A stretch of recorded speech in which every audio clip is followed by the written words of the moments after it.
Shalom, selamat pagi saudaraku yang dikasihi oleh Tuhan Yesus. Kita kembali merenungkan firman Tuhan pagi hari ini dengan judul konsekuensi mengikuti Tuhan dari jauh.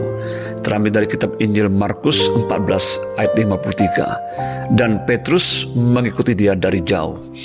Saudara, komitmen mengikuti Tuhan dengan sungguh-sungguh itu bukanlah sekedar diucapkan di mulut, melainkan harus lahir dari kesadaran, kasih, hati, dan kesungguhan, walaupun terkadang harus menghadapi berbagai tantangan dan risiko.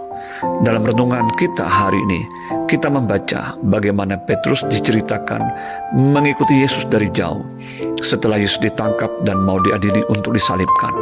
Padahal sebelumnya Petrus adalah salah satu dari 3 murid yang selalu ada bersama-sama dengan Yesus. Bahkan Petrus menanggapi perkataan Yesus di dalam Markus 14 ayat 27 ketika Yesus berkata, "Kamu semua akan tergoncang imanmu, sebab ada tertulis, Aku akan memukul gembala dan domba-domba itu akan tercerai-berai." Dan Petrus menanggapi perkataan Yesus ini dengan berkata, "Biarpun mereka semua tergoncang imannya, aku tidak." Markus 16 ayat 29.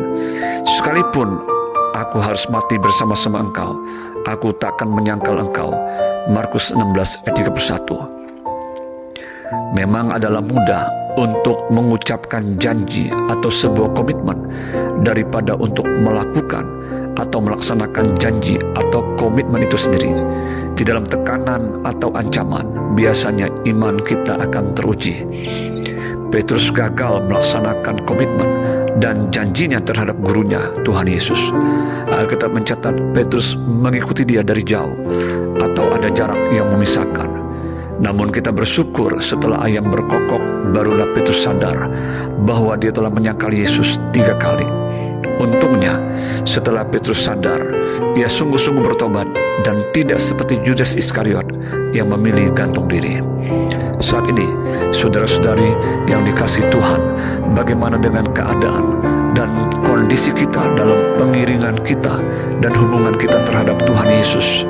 Adakah halangan, intimidasi, atau ancaman, ataupun sesuatu yang mulai memisahkan dan membuat kita berjarak dan semakin jauh dari Tuhan kita Yesus Kristus? Jangan biarkan sesuatu pun memisahkan dan membuat jarak antara kita dengan Tuhan Yesus. Ingat, ada konsekuensi yang akan kita alami dan hadapi bila kita mengikuti dia dari jauh, yaitu yang pertama, kita mudah jatuh dan menyangkal Kristus karena kita lebih takut kehilangan nyawa dan kenyamanan dunia ini daripada mempercayai jaminan keselamatan di dalam Dia. Apalagi kita harus siap sedia menderita karena Injil Kristus. Yang kedua, kita akan hidup dalam ketakutan dan kecemasan. Orang yang hidupnya jauh dari Tuhan akan terus dikuasai oleh roh ketakutan dan kecemasan yang membuat hidupnya menjadi tidak tenang. Petrus terus dikuasai rasa takut, cemas, dan tidak tenang. Hal itulah yang membuat dia tega menyangkal, bahkan mengutuk dan bersumpah bahwa dia tidak kenal dengan Yesus. Markus 14 ayat 71. Yang ketiga, kita tidak akan mungkin menjadi pengikut Kristus yang sejati. Petrus gagal menjadi murid yang sejati ketika ia mengikuti Tuhan dari jauh. Namun ketika dia komitmen dan bertobat serta sungguh-sungguh mengikuti Tuhan dari dekat dan semakin dekat, Petrus pada akhirnya menjadi murid Kristus yang sejati. Sekali dia berkhotbah, 3.000 orang bertobat. Dan pada akhir hidupnya, dia rela mati disalibkan dengan kepala terbalik ke bawah karena dia merasa tidak layak disalibkan seperti Kristus. Mari kita mau mengikut Kristus dari dekat dan bukan dari jauh. Jangan biarkan apapun menjauhkan kita dari Kristus. Selamat beraktivitas. Tuhan Yesus memberkati. Shalom.